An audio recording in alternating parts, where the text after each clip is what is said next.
வணக்கம் and welcome to VNK Vlogs.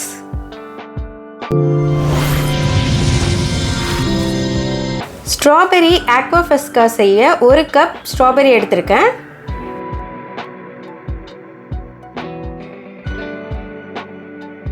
இப்போ தண்ணியில் கொஞ்சமாக உப்பு சேர்த்து ஸ்ட்ராபெரியை நல்லா வாஷ் பண்ணிடலாம்.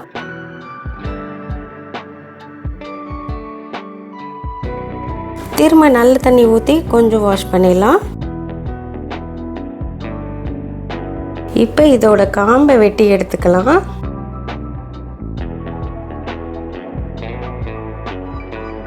இப்போ ஒரு பிளெண்டரில் ஸ்ட்ராபெரியை போட்டுக்கலாம். இது கூடவே 2 கப் தண்ணி சேர்த்துக்கணும்.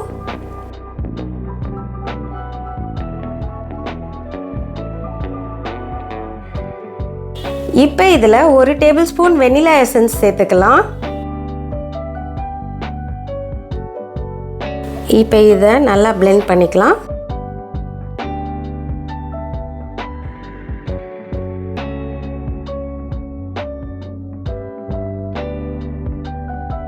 இப்போ ஒரு கண்டெய்னரில் 1 கப் கண்டென்ஸ்டு மில்க் சேர்த்துக்கலாம்.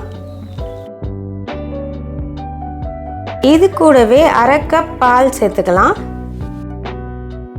இப்போ நாம் அரைச்சி வச்ச ஸ்ட்ராபெரியை சேர்த்து நல்லா மிக்ஸ் பண்ணி வச்சுக்கலாம். இப்போ இதில் ஸ்ட்ராபெரியை குட்டி குட்டியாக நறுக்கி சேர்த்துக்கலாம். ஸ்ட்ராபெரி பீசஸோடு இதை குடிக்கும்போது ரொம்ப நல்லாயிருக்கும். இப்போ இதை அது கூட சேர்த்துடலாம்.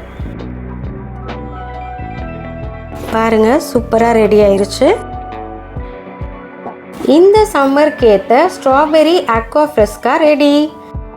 இந்த வீடியோ உங்களுக்கு பிடிச்சிருக்கும்னு நினைக்கிறேன். பிடிச்சிருந்தா லைக் அண்ட் ஷேர், சப்ஸ்கிரைப் பண்ணி எனக்கு சப்போர்ட் பண்ணுங்கள் ஃப்ரெண்ட்ஸ். வீடியோ எப்படி பண்ணியிருக்கேன்னு கமெண்ட் பண்ணுங்கள். உங்கள் முகத்தில் என்றும் புன்னகை பூக்கள் மலர அன்பு வாழ்த்துக்களுடன் வசந்தி. நன்றி.